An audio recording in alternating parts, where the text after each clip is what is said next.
রাইতে একটা ডিউটি। কেন ওর গুনবেন না? কারে? ওইখানে একজন আছে তো। তোকে ছাড়ি পড়ছে নাকি?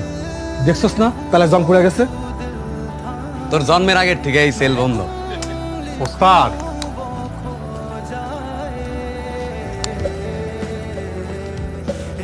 ওই যে দেখেন আসতো, দেখছেন?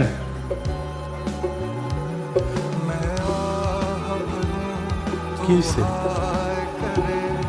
কি